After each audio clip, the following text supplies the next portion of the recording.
Thank you, everybody, for joining us today and really leaning into today's conversation because we know that school safety isn't optional, it's essential, and it truly belongs to all of us. My name is Erica Johnson, and before joining Lightspeed, I spent 23 years in education, first as a school counselor, and then the last 17 years I spent as a principal. And one thing that I certainly know to be true is that school safety is all of our responsibility, and that together we have the great power and the great responsibility to protect every student every day. And we all put in our best efforts, yet we've all had that pit in our stomach when we hear that something happened and we think to ourselves, was there a sign? Could we have caught it? How did I miss this? So today's webinar is really going to kind of hit at the heart of how can we help answer those questions? How can we catch things before they happen? So really our goal today, our session goals are threefold. First, we want to review the latest safety insights from Lightspeed Alert and Stop It Trends. And we really want to dive in and hear directly from educational leaders about the state of school safety in their schools and districts. And then finally, open up the floor to your questions at the end so we can address what matters to you most. And to bring this session to life, we are going to be joined by three student safety champions. James Caldwell, Safe Schools Coordinator from Frisco ISD, Michael Fink, Director of Instructional Technology with Freeport Public Schools, and Michael Jardina, IT Coordinator with Baldwin Public. But before we hear from them and get their insights, let's set the stage with some really powerful data that shows why this conversation matters, why it is so important. So over the past year, Lightspeed Alert flagged over 1.7 million student safety signals. And then after triage by our human review team, more than 82,000 were confirmed as high risk and nearly 4,000 were deemed imminent. So that means a student in serious crisis was identified every 4 minutes, with many showing signs that would have gone unnoticed without online monitoring. And then our Stop It Anonymous reporting system surfaced over 66,000 anonymous reports from bullying and harassment to self-harm and weapons concerns, including 4,800 of those being imminent cases that may have never reached an adult without a tip line. These numbers, they don't exist in a vacuum. They mirror what national data has been warning us. So when we take a look at that, according to the CDC, nearly 1 in 5 high school students considered suicide last year. And among students who were bullied, that number skyrockets. They're 9 times more likely to consider suicide. 9 times. The threats are not just emotional. In 2023, nearly 1 in 10 high school students reported being threatened or injured with a weapon at school, and 32% of our teens say that they actively fear a school shooting. Again, 32% of our teens actively fear a school shooting. And these aren't isolated issues. 3/4 of school shootings are linked to prior bullying or harassment, and nearly all school shooters were also suicidal. These risks don't fade when the bell rings. In fact, over 40% of high risk activity detected by alert happens after school hours. Those of you that work in schools, that number is probably not a surprise to you. This reflects broader national health trends. The CDC has also found that among teens who attempted suicide, half did so late at night or when no one was around. Times, of course, when support is the hardest to access. According to Mental Health America, 68% of teens report feeling more lonely or anxious in the evenings. So we know that student voice is a critical part of every safety strategy. 74% of attackers told someone about their plan beforehand, and most often it was a peer. In today's digital age, the trail to tragedy is often written out in plain sight, with over 70% of school shootings showing digital warning signs before the attack. These signs were online, they were in chats, searches, writing, and only detectable through AI monitoring tools like Lightspeed Alert. Anonymous reporting also plays a critical role. 80% of students who submitted a Stop It report said they would not have reported if anonymity weren't an option. So, really, the takeaway is this: traditional tools aren't designed to detect intent or emotional risk. We know cameras record what's already happening, metal detectors can stop what's already in motion, but intent doesn't start with a weapon. It really starts with a journal entry, a late night Google search, or a tip from a peer. If it's predictable, it's preventable. And we need to take a closer look at that. And that's really why we need a school safety model, school safety intelligence that combines behavioral data from online activity and real world observations from students and staff that leads to expert intervention to surface what matters and truly promote action. And that's really what Lightspeed Alert and Stop It are designed to do. Today's panel will help us explore not just what we're seeing, but what to do with it and how their insights translate into real action and impact. So let's dive into this with our panelists.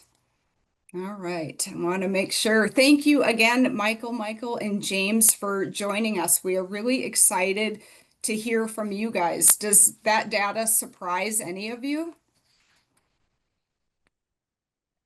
No, it seems to be That consistent. tracks for me. I can tell you, as far as what I've seen here at Freeport, it's certainly there's a lot of information we get off the system and a lot that is actionable for us. Mm-hmm. Michael, were you going to say something? Yeah, it's consistent with from what we see on our end with the alerts. Mm-hmm. We've used it for 5 or 6 years on and off, and it's the same thing every year. It goes Yeah, up, it further goes up every year. yeah. Yeah, and we see that often. We know that kids, when they feel comfortable around the adults that they're in the building with, they're going to be Mm-hmm. more likely to report. Yeah. I think some of your data showed that. Mm-hmm. I liked your Erica. Your if it's predictable, it's preventable. Yeah. Yeah, Yeah. I wrote that down.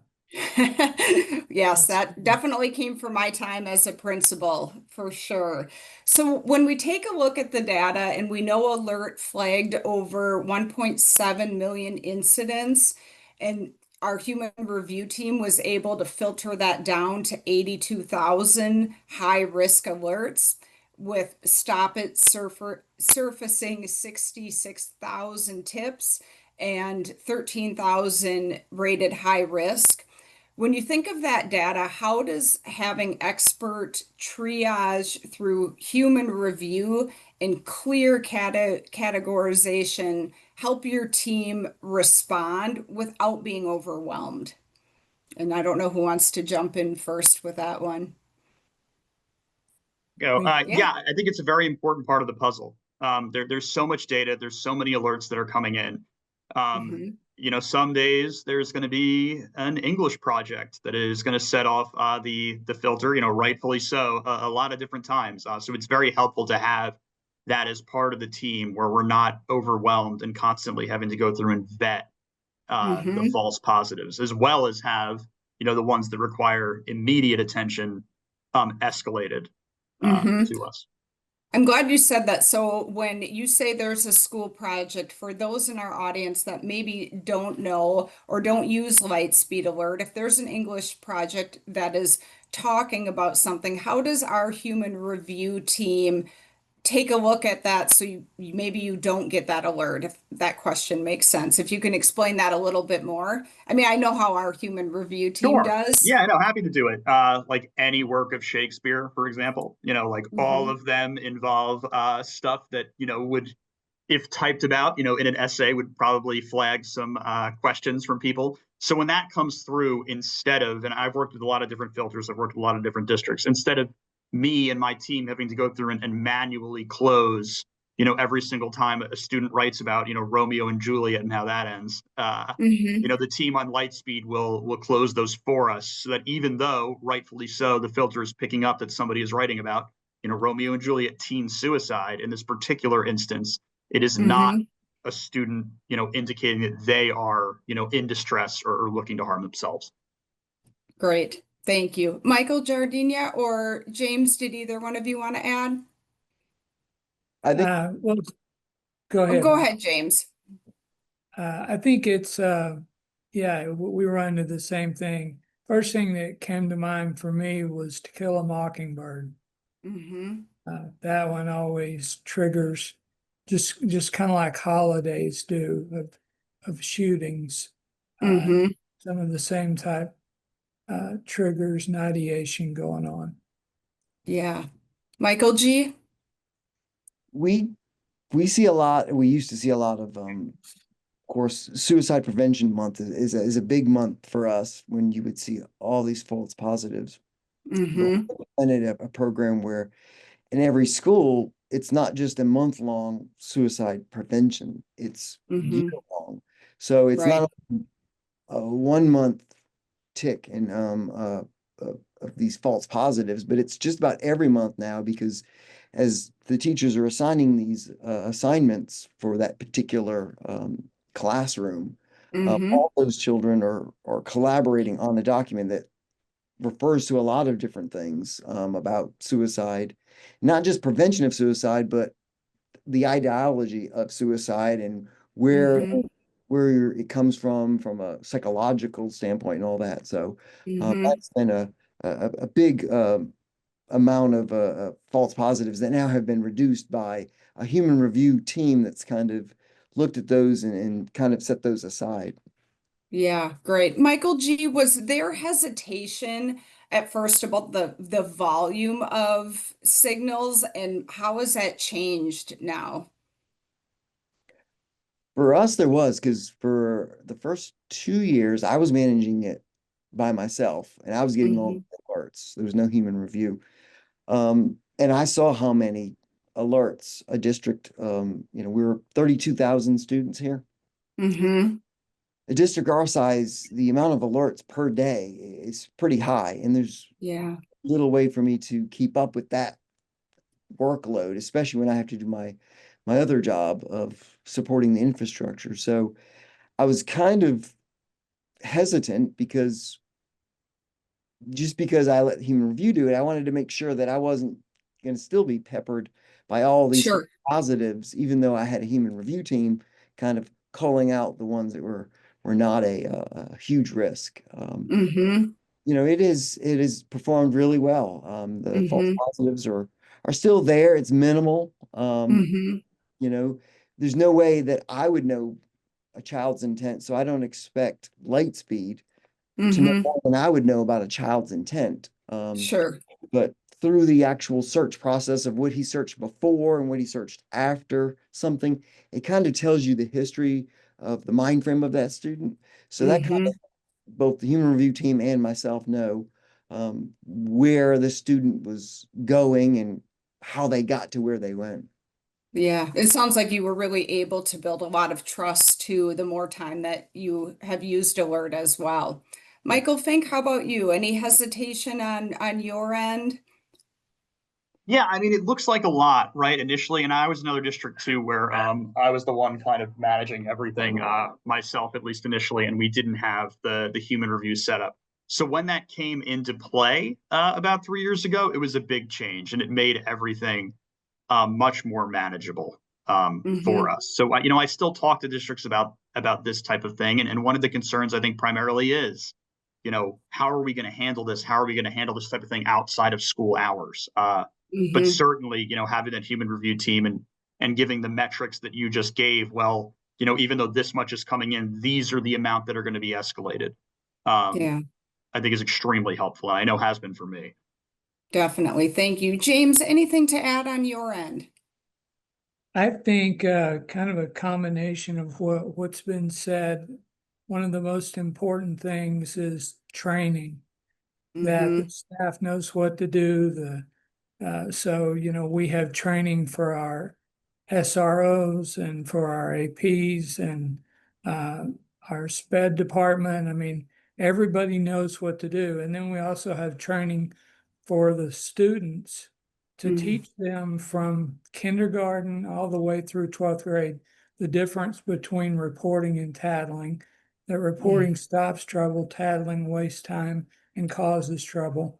We have that Mm-hmm. in every classroom, on every wall, and we've really seen some positive results from that. Mm-hmm. When we first started these programs, on surveys, 71% of students said if they saw something dangerous, they would report it.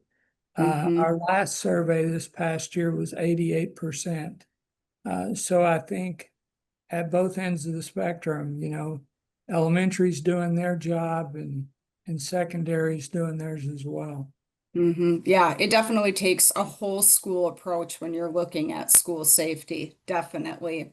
So this past year, 41% of escalated alerts were tied to self-harm and 40% to violence, with many students being flagged for both. Have you seen that kind of overlap in your district, such as students dealing with emotional distress and potential aggression? Michael Fink, I'll start with you on that one.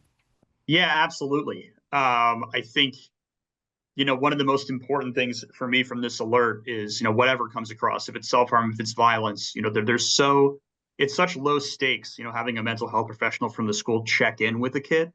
Um, Mm-hmm.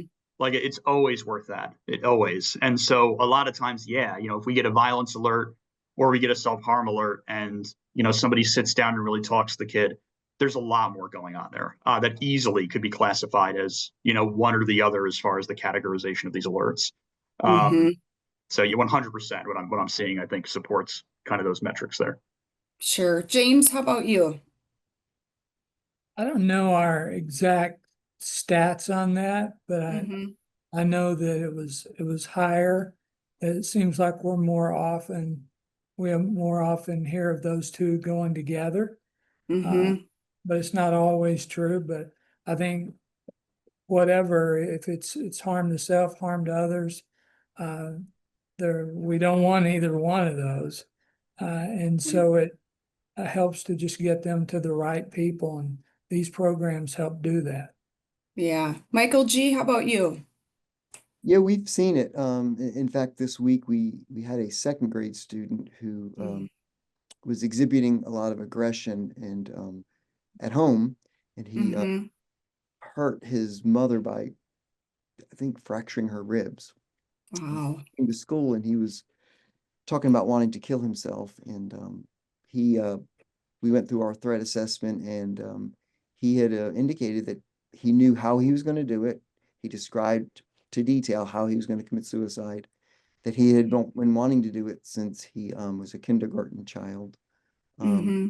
And he explained why he felt this way to Mm-hmm. and we have to get parents' permission to do a psychological analysis on a child in our state, Mm-hmm. as well as getting to see a counselor. So we got that, and he's now getting help. But as a second grade student, you wouldn't imagine that somebody that young, 7 years old, would have that sort of feeling Mm-hmm. to kill themselves. Yeah, thank you for sharing. And that is so heartbreaking. And I think you bring up a good point surrounding being able to get him the help that he needs. How do you feel, and Michael G., I'll go back to you on this. How do you feel that the early detection helps your team as a whole act before things escalate even further? This obviously is already a really young child who, has some really deep feelings and emotions Mhm. surrounding what's happening in his life. How does that early detection kind of help as you plan out his future days with you? To me, it's helped us because once we get the early detection, we do what we call a deep dive on the student. So we Mm-hmm. look at the last 2 years worth of data, whether it's in the Google Drive or it's web searches, whatever we can find depending on the child. And then that allows the school to create their threat assessment team and gear it specifically towards what that child is experiencing or has kind of experienced based on his search history as well as his like we some of our students do journaling. So reading those and trying to pigeonhole exactly what that child needs instead of kind of broadly saying, that we don't want you to commit suicide or harm yourself. Well, we try to get it as specific as possible to that student's Mm-hmm. needs. So Thank you for sharing that. James, how about you? How does early detection help the way that your team works with students? Well, I think it just makes you much more effective at being able to help them. The longer you wait, I heard a therapist the other day talking about this situation and said, the dentist tells you if you don't come in and get something done, you're going to have a root canal. A lot of times we wait for the root canal, and I think trying to jump in and do something early, uh, Mm-hmm. where we see a lot better results. And two, they're less likely to form positive relationships when they're battling mental illness. And we know that's the greatest protective factor we have is connectedness. Mm-hmm. Yeah, thank you for sharing. Michael, think anything to add to that? Yeah, I just think, obviously for schools and in dealing with school safety, a lot of the preparation that we do is for kind of like the big day, right? Like some really, really big, dramatic event that hopefully never occurs. And this Yeah. type of thing is just something that like we see the impact of daily, weekly, depending on what's going on. And it's hard to have metrics for things that didn't occur, right? Like there are no metrics for Thank what might have been if we did not do this or that. I mean, for me, just working with this stuff, I think already like I've been a part of a response that has saved a life at a minimum, definitely, dramatically impacted outcomes for a child. Mm-hmm. And it's just having the opportunity to do something like this that's preventative and stops things before they even get started is huge. Mm-hmm. Yeah, having the safety intelligence right there, like you said, is so key to what you're doing every day. When we look at our light speed alert data, we identified 286,000 students with multiple safety incidents, which totaled more than 1.3 million alerts just from repeat cases. How has your team adapted to help students who show persistent or escalating signals over time, not just, one-off red flags? I know that's a kind of a big question. Michael G., do you want to tackle that one first? Yeah, I think what the team that I'm on, the IT team, I think that's kind of made us want to collaborate more with not only the curriculum side, but with the safety and security, because we have physical security and then of course you have internet security. Mm-hmm. And IT kind of blends into both of those. And now with with the alerts, meeting with those folks and understanding, you know, what they've seen in the the schools, because I'm not in the schools every day. I'm in my IT Mm-hmm. office and I'm not in the classroom. I've never been a teacher. So Mm-hmm. there's times where I don't understand how classroom management functions other than, when I was in school, the teachers were strict and you stayed in your desk and you didn't talk. Well, now you got computers in front of you.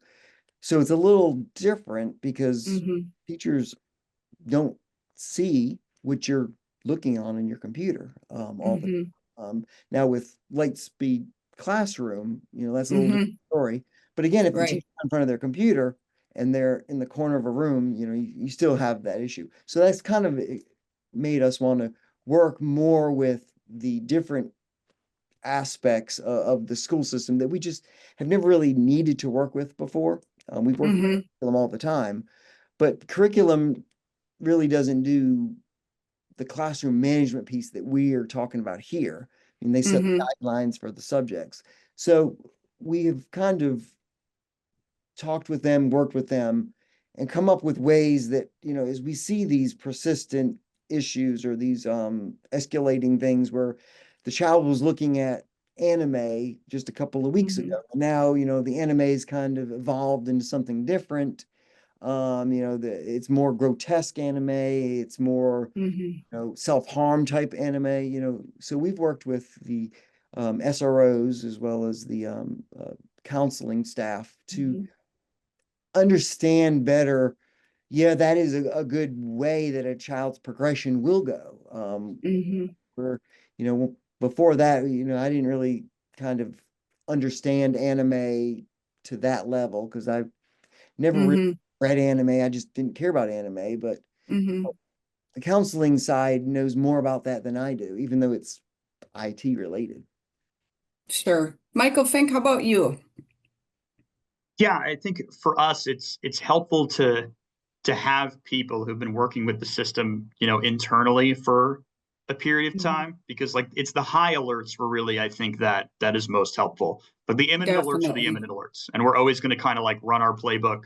This has to be handled immediately. If this kid's trying to harm Mm-hmm. themselves, we need to get in contact with an adult that's in close proximity to that kid immediately. But if it's a Right. high alert and it's a kid that it's like, wait a minute, like I know this kid, like he's had sure, he was looking up, maybe anime for an example, but now this is like the Mm-hmm. seventh time he's looking at like self-harm related anime. Now it's time. Now Mm-hmm. it's there's a pattern here. We need to address it. Somebody with like mental health experience really needs to address this Mm-hmm. thoroughly, or internally, just knowing the student the way we do. A principal building administrator might say, this is something that we really do need to handle Right. now, because outside of just the alert, these other things went on during the day. Yeah, I always looked at it as a principal as, I always called them my frequent flyers, those that would come in to my office daily. And kind of going back to if it's predictable, it's preventable. When you have these repeat cases and you have these red flags of escalation, it helps what you already know. I don't know, James, if you have anything to share regarding that. I, man, there's a lot of good stuff said. I just think, whatever plan that you come up with, it needs to involve limits on behavior, uh, Hmm. giving behaviors to replace it with, having the student meet with the counselor, uh, Hmm. and do work in that arena, and then also, as well as like Michael Fink said, jumping in there when things get dangerous. I think there's a lot of that that goes on, and we definitely have to get a grip on it. Mm-hmm. Yeah. So light speed alert shows spikes in violence, post breaks, and self-harm in the spring. And then Stop It also reports this past year a peak in August and October, knowing nationally, following what was happening nationally, right? Um, how are you using seasonal patterns to enhance your threat assessment process? And have Alert or Stop It helped surface behavioral indicators that you now watch more closely during these times? James, you want to try that one first? I think we kind of touched on this a little bit earlier. Um, I think by making it gets back to training for me with Mm-hmm. something like this to make your staff aware of certain holidays that might trigger for particular students. We've seen, birthdays of people who died, um, as well as things that everybody would know about. But I think just letting staff know that those kind of things could be a trigger. Mm-hmm. Michael Fink? Yeah, I think, for me, my approach has been after seeing these things and specifically the things that come in, overnight, is that like if we're getting an alert, if my team's getting an alert, we're responding, we're doing something about it. Specifically if it's like self-harm. We are Mm-hmm. if a kid's writing that at 2 a.m, if a kid's writing it at Friday night, we are trying to get in contact with somebody near that kid immediately, pretty much no matter what. So like we kind of do the same thing during off hours and holidays all the time, but we Mm-hmm. certainly see, spikes. Friday before school break, kids tend to kind of get into it a little bit with each other. Frustration Mm-hmm. like from the week has come over, or just if it's hard for them to be home, that type of thing. And certainly what I have seen, kind of fits the statistics, which I think are from like the Secret Service, averting targeted school violence survey from Yeah. 2021. That there certainly are extreme things going on over school breaks, Yeah. and certainly I feel that at least once what I'm doing has helped, and that a kid was looking up things that there's no way we would want that kid to come back into school without talking to somebody beforehand. Mm-hmm. And somebody spoke to him and he said, "I do need help," and the kid was hospitalized, due to the information that was coming off the light speed alert and the interventions that we put in place in response Mm-hmm. to what we were seeing. Yeah. Michael G., how about you? Yeah, I echo what they said. We notice that the spikes are there. We I think realize more now than ever that what happens outside of school a lot of times gets brought into school. So Mm-hmm.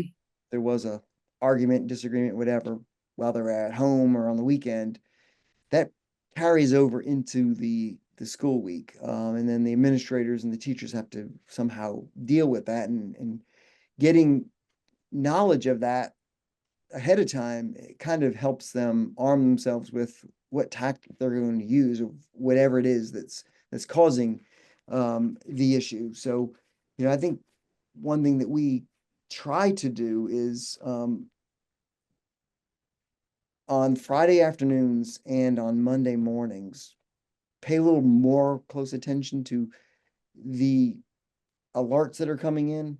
Mm-hmm. Not only the ones that we're getting sent by human review, but the ones that are actually in there that human review didn't see as an imminent threat. Mm-hmm.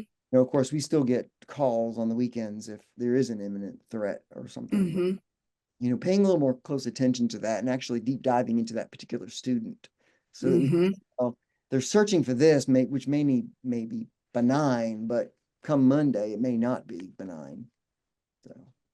Yeah, I'm so glad you said that because James, I think you had mentioned how important, which we all know those relationships are. So when you know a student and you can take a look at alerts that maybe are not imminent, like you had said, Michael, you can really put information together to potentially help stop something from escalating. James, go ahead. I know you were going to say something.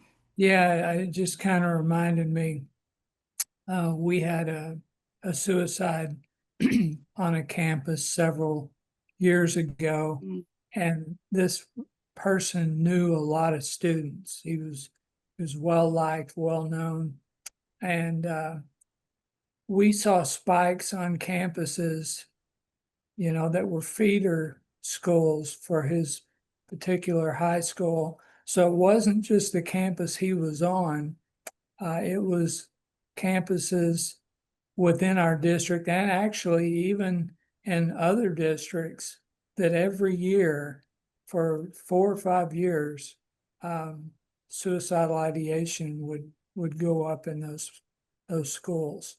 Yeah, yeah, definitely. Thank I you for just sharing that. So when we take a look at our high risk content, and it was most commonly flagged on platforms like YouTube, Character AI, and Canva, not necessarily email or documents. Does that surprise you? And how has this changed what platforms you pay attention to or allow on your network? Michael Fink, I'll go to you first.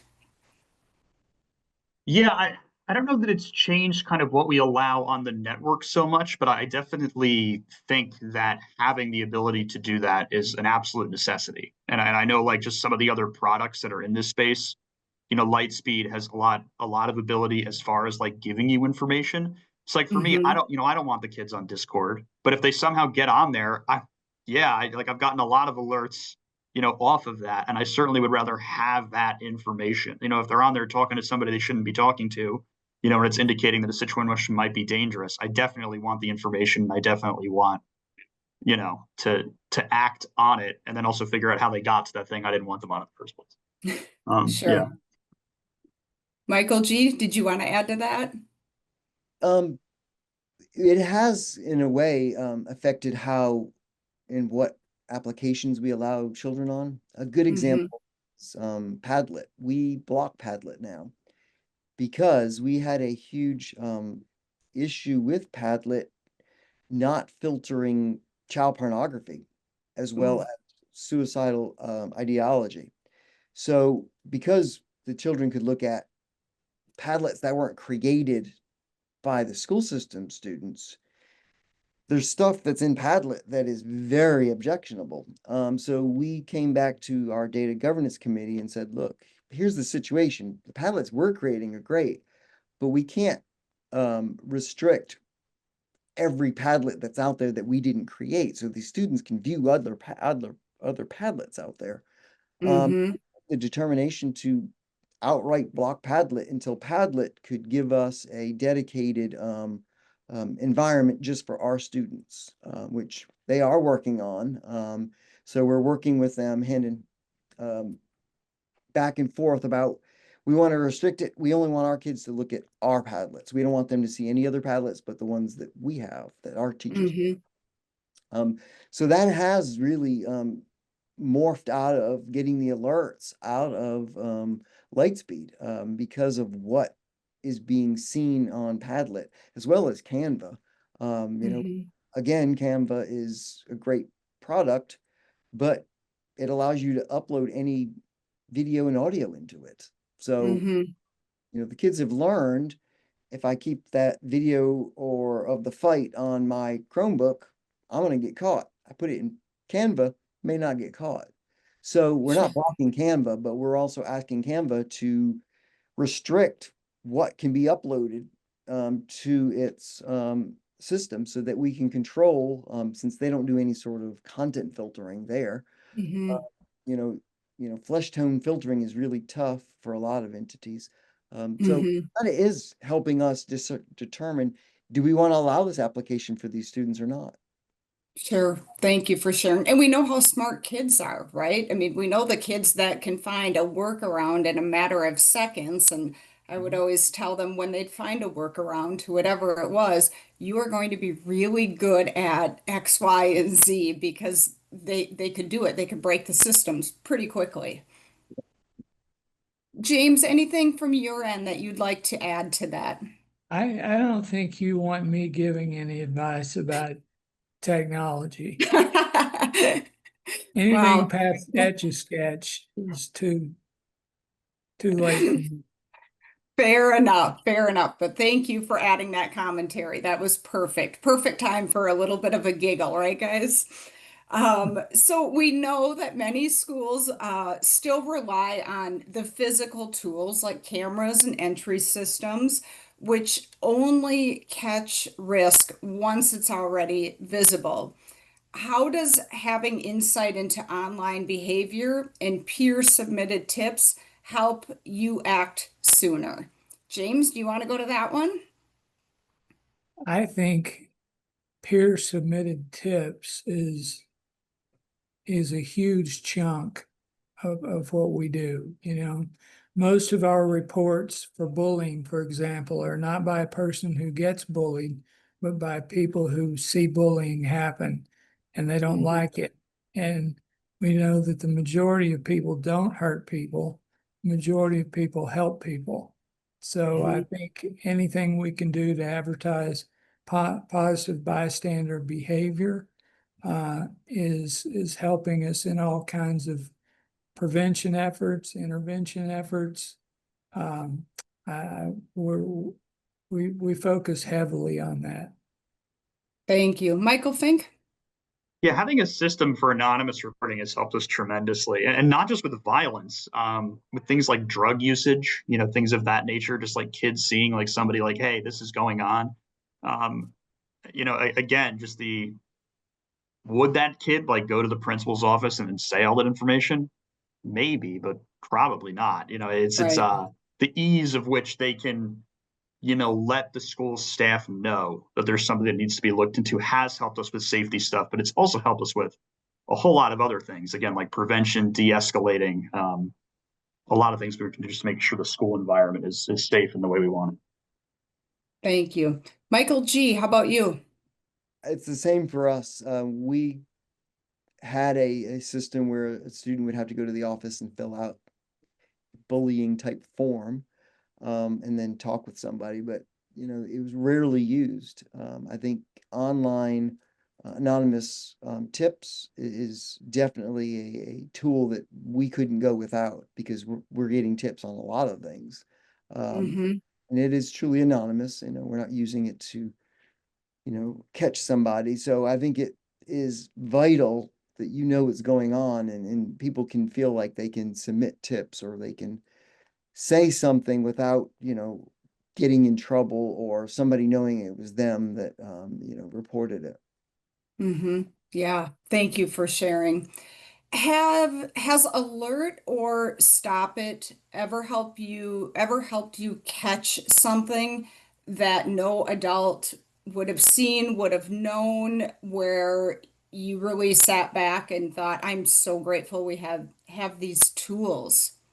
Michael Fink? Yes, all the time. I mean, that's the easier answer. Right. There are a lot of things that come in that we didn't have any idea about. Like that happens very frequently. Hmm. Specifically with self-harm on the alert part of it, that it's kids that we did not know, that they were in crisis, and just that these things happen fast. Who knows Hmm. if a kid's home over summer break, what that month could look like for them. When they're coming Hmm. back into school, sometimes a completely different kid. Situations have changed. And certainly there is context. You know what I mean? Like it helps for people to like have knowledge and stuff like that. But if a kid is writing suddenly that they're thinking about hurting themselves, there's no context we had before that I think is enough to combat. We need to reach out. We have to reach out. We have to call. We have to talk to the kids. We have to figure out when that happens. And a lot of times it is kids that were not on the radar until we got the Hmm. information. Yeah, thank you. Michael G. Um, we did avoid a human trafficking incident because we had Wow. a child who shared their credentials with somebody who said that they were in Saudi Arabia. So she was corresponding to herself, and it was kind of odd that she was corresponding to herself some of this stuff. And he said he was coming over, he was flying over to meet her, and he was going to fly her back to where he was from because they were going to get married. Now, mind you, she Oh, was a middle school child. But that's what caught it was she was saying things to herself that were very, it bordered on self-harm or terroristic, some of those word terms. And so that's kind of how we caught on to it. And then we started seeing, well, why is she talking to herself? Because we started mm-hmm. seeing the accounts were, it was like a conversation. So that's how we caught that. And, we avoided that. And the person, from what I heard, was prosecuted. So. Wow, that's big. Thank you for sharing that. James, how about you? Yeah, like Michael Fink said, just happens all the time. We even had a case where a student in uh,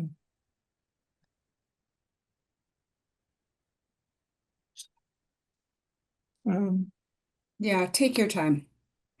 we had a case where a student filled out a stop it report in South South Carolina Mm-hmm. and was suicidal. And the report went to uh, one of our schools, Mm-hmm. and it was over the weekend. Yeah. Or that school district was out, and so nobody was getting her report. Mm-hmm. Uh, One of our principals got it and was able to get hold of an SRO who knew that family. And Mm-hmm.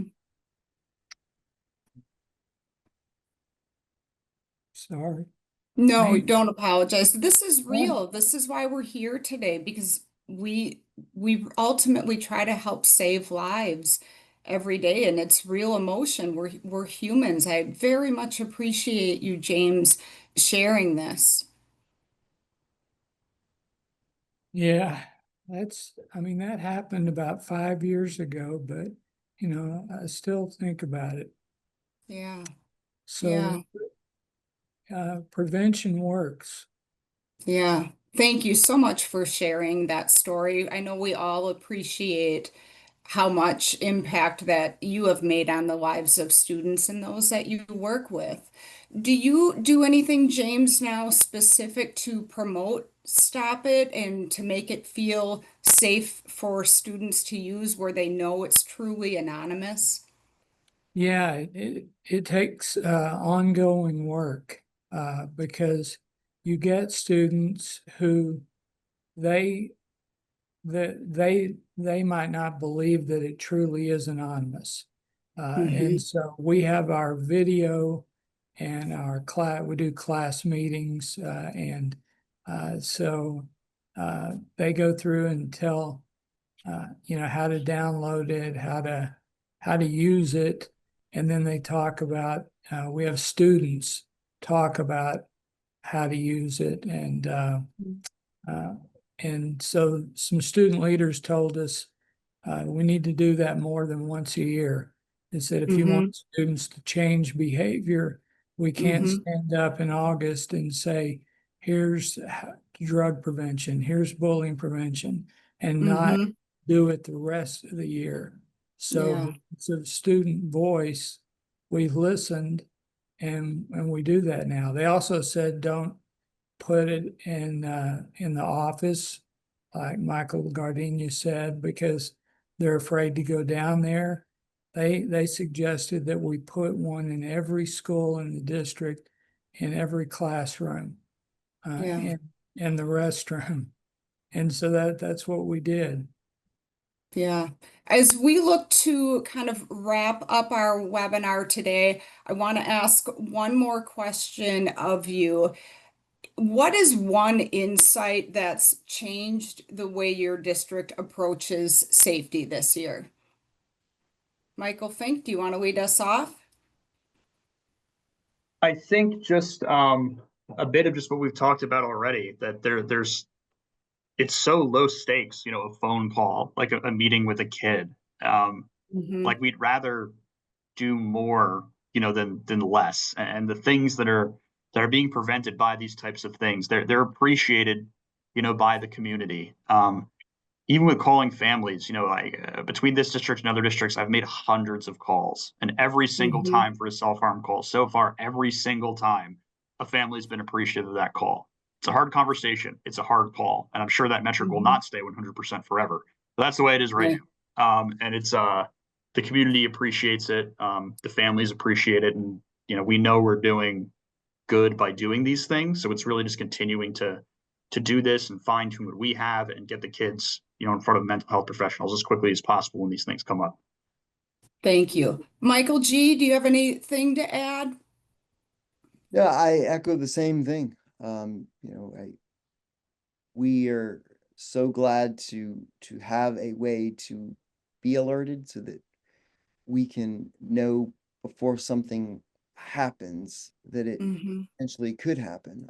And I think the school system as a whole wants to take security um, as a top priority. And so this year we've kind of tuned our policies to that. Not that we weren't doing it before, but I think the counselors are now trying to spend more time to that instead of scheduling, I guess. So Sure. I think that's going to be beneficial. All right. James, any last closing remarks? Um, well, we have a new law in Texas regarding phone usage in Mm-hmm. schools. So kids can't use their phones during the school day. Yeah. So, that changed the way that we had to promote Stop It, for example. Yeah. Direct them to their Chromebooks or to waiting until after school and during the day, during the Mm-hmm. day to use their Chromebooks. So, um, we'll see how all that goes. Yeah.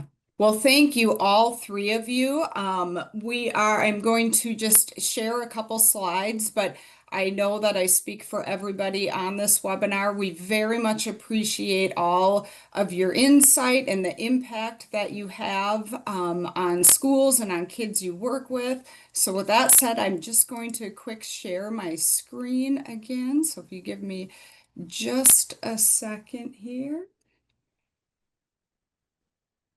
Let me get up here to our next slide. Okay, so for those of you that are still with us, we want to share your story as part of our Lightspeed Champions program perks. If you want to go ahead and scan the QR code, you have an opportunity to win gift cards, charity donations, or free event attendance. So there's that QR code there. And if you want to learn more about our school safety intelligence solution and chat with the Lightspeed team, here's a QR code for that.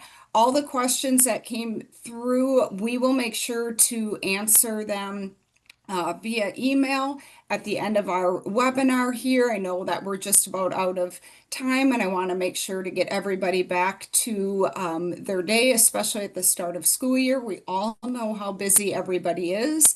And again, we just thank you for spending time with us today, and we appreciate all that you do. And again, one more huge thank you to Michael, and James. We very much appreciate your insights. So thank you, everybody, and have a great day.